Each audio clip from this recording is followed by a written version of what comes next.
Maling akala number 11, letter B. Sa nakaraan nating video, ating pinag-usapan kung ano nga ba ang totoong simbahan o eklesiya.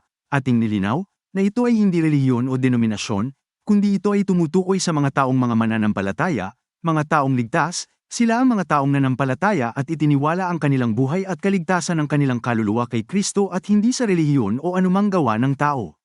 Ngayong araw na ito, ating pag-uusapan kung paano tingnan ang simbahan ayon sa Biblia at ito ang tinatawag na local church at universal church. Upang maunawaan ang pagkakaiba sa pagitan ng lokal na simbahan at universal na simbahan, kailangan nating magkaroon ng pangunahing definisyon ng bawat isa. Ang lokal na simbahan ay isang grupo ng mga tumanggap kay Kristo na nagkikita sa isang partikular na lugar ng regular. Ang universal na simbahan ay binubuo ng lahat ng mga mananampalataya kay Kristo sa buong mundo.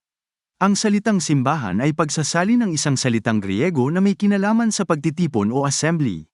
Ang salitang ito ay tumutukoy sa gawain ng Diyos sa pagliligtas at pagpapabanal sa mga mananampalataya bilang mga tinawag.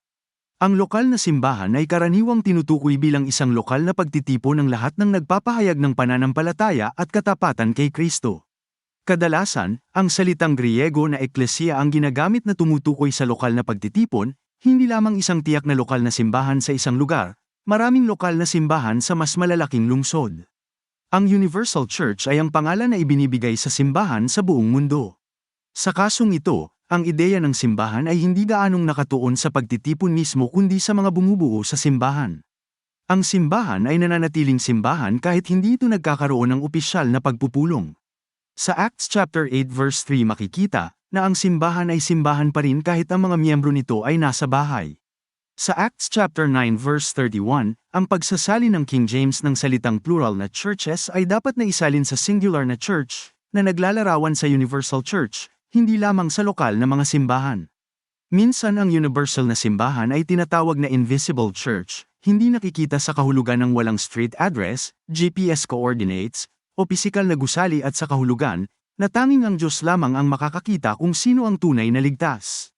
Ang simbahan ay hindi kailanman inilalarawan sa kasulatan bilang invisible, ito ay tulad ng isang lungsod na nakatayo sa burol, at ito ay mababasa sa Matthew chapter 5 verse 14. Kung bago ka lang sa aking channel, ay pindutin muna ang follow or bell button para lagi kang updated sa aking mga bagong video. Muli ito ang Mahafir TV na nagsasabi, tayo ay naligtas sa pamamagitan ng ating pananampalataya at hindi sa ating mga gawa.